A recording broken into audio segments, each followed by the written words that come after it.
we'll start with something short on the parsha before we move over to Hilchos Shabbos.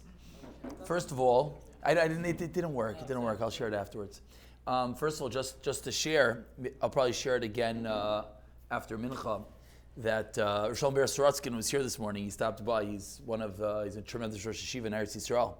And he said that this is the front lines. And he said that it says by Milchama, when they went to Milchama,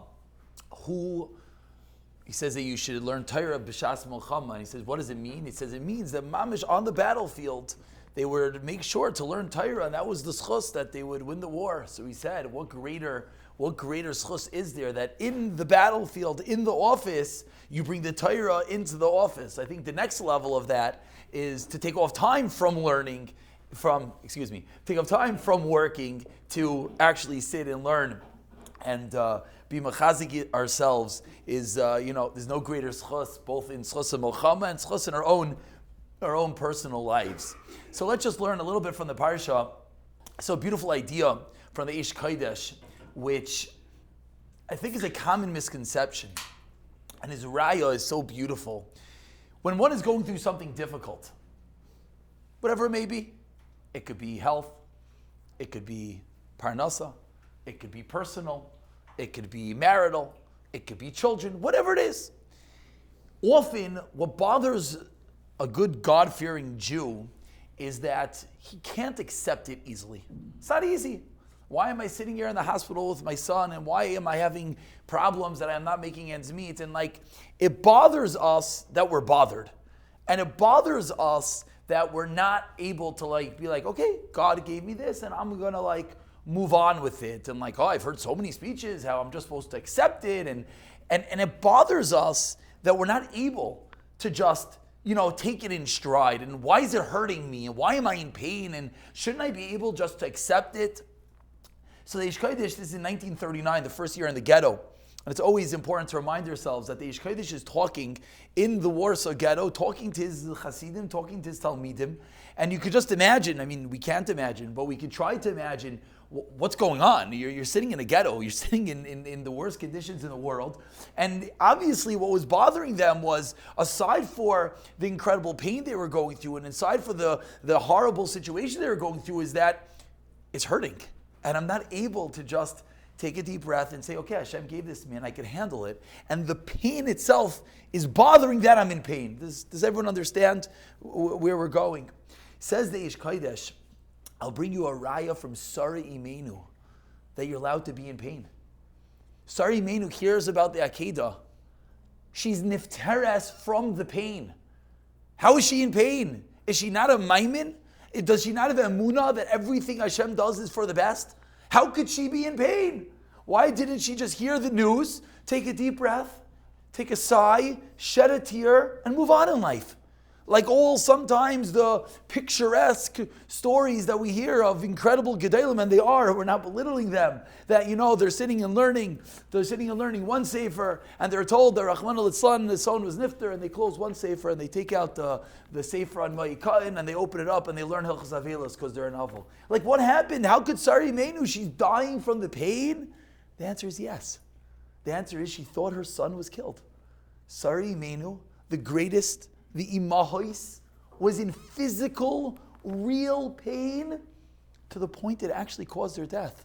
Says the Ish Kodesh, so are you allowed to be in pain? Of course you're allowed to be in pain.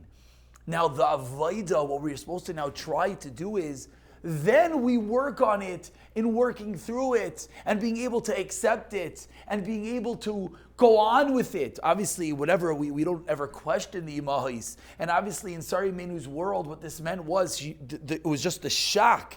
So her intellectual and visceral being was not able just to comprehend it, just the system went crazy. But what we see from Sari Menu is that you're allowed to be in pain. You're allowed to cry, you're allowed to hurt, you're allowed to question.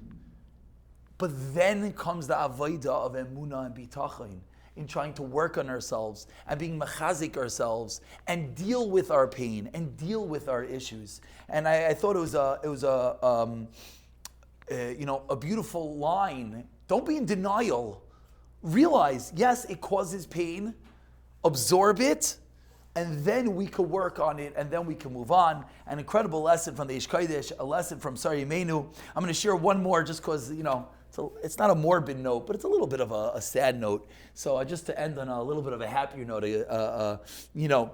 just one more short vart on the parsha, which is also the Medrash teaches us. I think it's a famous Medrash. How long did Sarei Menu live? Sarei lived Chayei Sarah. She lived 127 years. Says the Medrash that Esther was queen over 127 provinces because Ma Rasa Esther Shetimlach Al Chavzei Medinais Tava Bas Bita Shel Sarah. The Medrash connects that Esther Hamalka was the granddaughter of Sarah, and therefore she's province over 127. Like, what in the world is going on? And then the Gemara says, I think it was Rabbi Akiva, that he saw the Talmidim were sleeping in Shir. And what do? You can't sleep in Shir, I'm busy teaching you. So what did Rabbi Akiva do? He said over this Medrash, Ma Rasa, what did Esther see? And everyone asks, number one, what's going on between Esther and Sarah? Number two, what's going on with Rabbi Akiva? This is what he's telling the Talmidim. So the Chassam Sofer says something absolutely beautiful. What is the gematria of Chayei Sarah with the koilel, which means don't try to figure it out because it doesn't really work. You have to add the letters themselves. Whatever it is 534. Add together with that 127 years equals 661. What's 661? Esther. Okay, Gishmak, beautiful, it works. Okay, so therefore what? Says the Chassam Sofer, why does one go into Galus? Why are we in Galus? Why are we in Galus? No, we're not now going to be prophetic and say what we're doing wrong. We're just going to learn the Torah. And the Torah says, why are we in Galus? Tachas ashalei avadatas Hashem elikecha b'simcha ubetov leivav miroiv kol. Because we don't serve Hashem with the appropriate simcha, with the appropriate joy, therefore, what happens? Hashem sends us to Galus. Says the Chassam Sofer, Hashem sends Haman Arasha. This is b'schos. So how do we get out of this Galus? We get out of this Galus by having the opposite, bringing back the simcha. Says the Chassam Sofer, b'schos Sarah, shayisai vedis b'simcha v'tov leivav. Therefore, Sarah, Begamachia, is Esther. Rav Akiva is waking up to Talmidim. You're sleeping by Shir, you should be b'simcha.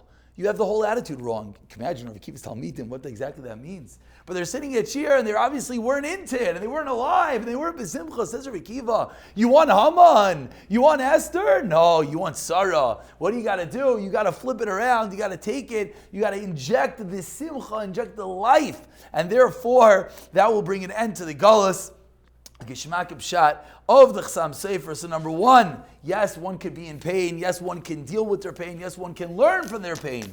But you're allowed to be in pain. You're allowed to cry. And then you deal with it. No, just, you're always worried someone's going to misquote. No, we didn't say that you're supposed to and have to be in pain and you should question God. Of course not. But if one is holding in that place, be real, look in the mirror, absorb it. Yes, I'm in a bad place. Yes, I am hurting. Yes, I'm asking questions. Okay, now I'm going to work with myself. Now I'm going to grow from it, and now I'm going to see how I could be a better Jew, how I could connect more to God through my pain, and then ultimately we'll be able to flip it over to Sarei Menu Esther Hamalka via the incredible simcha that there is.